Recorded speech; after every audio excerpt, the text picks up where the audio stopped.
Olympics are fast approaching, and well, it wouldn't be a spectacle or an event if there weren't controversy. And this year, for the first time ever, the International Olympic Committee, well, has determined that they're going to allow a transgender weightlifter out of New Zealand, you know, one of our favorite countries, to compete in the women's weightlifting competition.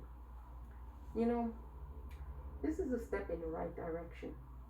I agree with the Prime Minister in New Zealand, and I agree with the New Zealand Olympic Committee. You know, a lot of people are saying this is unfair, and well, that's one perspective or one way of looking at it. They're saying that, well, Laurel Herbert, well, this person started off competing as a male in the male weightlifting and then transitioned in their 30s to become a transgender female. And they're saying that, well, it's unfair because there's certain body characteristics that, well, you're born with. And yes, those things are scientifically true.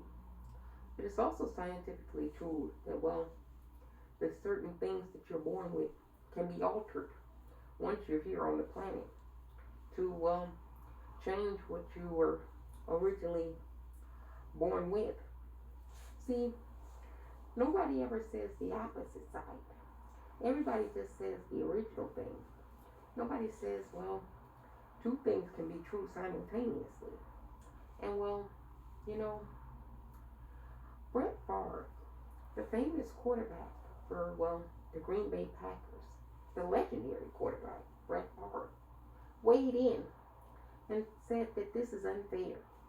Now, to be fair, before I go on my thoughts as to what I think about what Brett Favre's comments were, there are a lot of women, you know, athletes who are saying this is unfair too. It's not just men saying that it's unfair. But we'll get to those two criticisms in a moment because they're both not the same. See, men are saying that, well, we agree with women on this. But women are not really saying the same thing that men are saying. Let me break this down to you for a moment. Men are saying that this is unfair because, well, trans women should have their own separate kind of thing. They shouldn't be identified as being female. And they're saying that purely for selfish reasons. It's purely based on, well, biological sex reasons that they're saying that. They're saying that, well, because, well, they wouldn't be able to determine if a transgender woman was indeed a biological woman, born a woman, or somebody that transitioned, then, well, they're not going to, well, be likely to have sex or procreate with women. Or they're upset because they might get, well, they might not be able to tell or care when they get intoxicated or any other drug that they use. You know, it all boils down to sex with men. Women are saying this for a totally different reason. Women are saying transgender women might not be women because, well, they haven't had the same lived experience as women. They haven't been, well, oppressed to the same amount or existence as women who have experienced the world as women their whole entire life. And there's a lot of validity to that point. So women should be listened to for that. But, well, like I said before, women can have an argument. It doesn't have to have anything to do with cisgender men being in that conversation or discussion. Brett Favre really shouldn't be in this conversation. First off, the reason Brett Favre shouldn't be in this conversation is because he's biased to begin with. You notice that men always talk about, well, individuals who were born male who transitioned to become female and compete in women's athletics, as though there are no women or people who were born biologically women who transitioned to be men who want to compete in men's sports. You never hear them say men shouldn't, well, trans men shouldn't compete in men's athletics. You think that there's no trans men competing in men's athletics? Why is that not a conversation? Well, it's not a conversation because, well, they're trying to play the referee. They're trying to get women, well, to go along with the patriarchy, to team up against, well, an ally, and, well, someone who would be on their side when all shit hits the fan. You really think the cisgender male is going to be on the side of women? You know, a lot of people are like, there's no discrimination of women in our society. The same people who are talking about unfairness in sports, people like Brett Favre, never mention anything about the pay disparity that women athletes receive in comparison to male athletes. They never mention that. Take, for example, the women's soccer. The United States of America's soccer team, the female team, you know, where there's not a whole lot of uproar or upheaval about transgenderism. But no, there is an upheaval and uproar about the pay disparity. You know, the women's United States team, they won gold medal and had to split a bonus of $1.73 million between, well, all of their teammates. The men's United States team, they haven't won jack shit. They lost in the 16th round in mid-2015, something like around there. Can't remember the year. And they received a bonus of $5.38 million that they got to split. Now just think about that. The women won the gold and got $1.73 million. The men lost in round 16 and got $5.38 million. Well, let's talk about money. The women don't get as much bonuses or pay. But, well, they actually make more in revenue for the whole entire league. The women's soccer team brings in more than the male soccer team, at least in America. And, well, what do you know? There's the pay disparity. The women still make certain cents less than the men for every dollar. And that's true nationally, too. Women make 84 cents on the dollar to a male's dollar. Why didn't Brett Favre weigh in about the women's United States soccer team in support of, well, pay disparity? And, well, argue that that's not fair. And men, well, we should be outraged about that. All of us should be outraged. Women, men, non-binary, transgender. Why didn't Brett Favre mention all of those things? You know why? Because it doesn't suit Brett Favre's agenda. It doesn't suit the patriarchy's agenda to talk about, well, actually defending and, well, paying women their fair share. No, it only serves the patriarchy when they can try to cause division between allies. That's what this is all about. Men feeling insecure. See, they now have to question their own identity.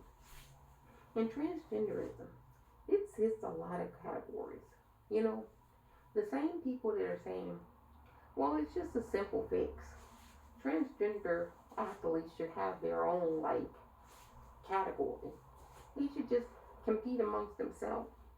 Now, with all the discrimination that transgender people already receive throughout the entire planet, with all the discrimination that the LGBTQ community receives in America and throughout the planet currently to this day in June of 2021, do you really think the same people who are bigots and homophobic would accept that a transgender athletic committee and league be established separate from, well, male and female? These are the same conservative commentators that tell you that there's only two genders. So if the transgender community did begin their own competition, these same people would, well, argue that they shouldn't because, well, there's no such thing as transgenderism. There's only two genders. You can't be non-binary. See, they're trying to have their cake and eat it too. They're trying to tell you two things Because, well, they're trying to argue and war with you on two different fronts. See, they don't want transgender people to exist. And so, therefore, you have to continue to try to do these things to deny people's existence. And if you do enough of those things, people won't register you as human. And therefore, anything that gets done to you by someone, no matter how heinous or how atrocious it is, well, your life didn't have any matter or value because nobody saw you as being human.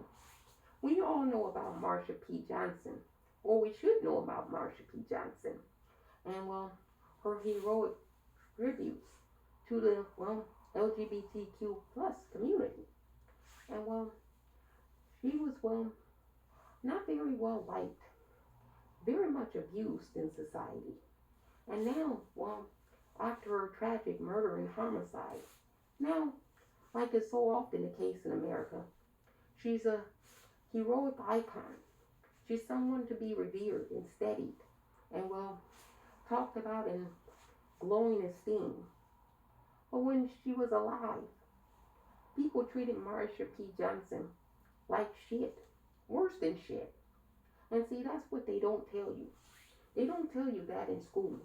That, well, people when you're alive treat you badly.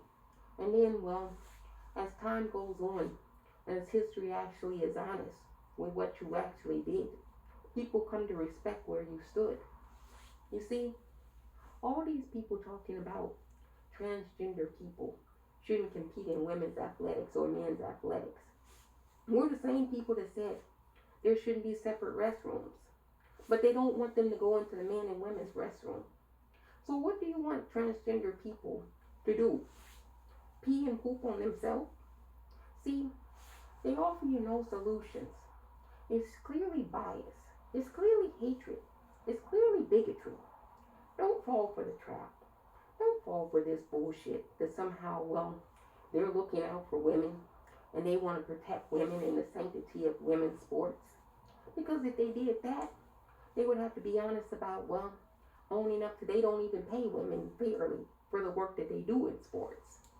You know, you can't say that you're on the side of women and then not even pay women and then say, well, you want to protect women's athletics when you don't fund women's athletics, and then you make it hard for women to even generate revenue in their athletic competitions. And well, even the women's leagues are not owned and operated by women in business. You know, how much of the management for the women's soccer team is run by women as opposed to men? You know, it always helps to hear whose voices are being centered in these debates. And it's always cisgender men who get the most notoriety. If it was a woman athlete who had said the same thing, would she have been getting all this press coverage that Brett Favre is getting? You know, one has to think about these questions. But Brett Favre, I'm curious, do you believe that there's only two genders, male and female? And if so, if that's your belief, how then possibly could the transgender community start their own athletic, well, league if there's no such thing as, well, transgenderism? See, the church, the religious folks, the Puritans, you know, the hardline zealots, the Christians, the hardline Muslims, the hardline Jewish people, just fundamentalist crazy religious wackos in general. You can't reckon with these arguments. They don't make any logical sense. And well, eventually people and others start to conclude that same belief, that you are just hypocrite.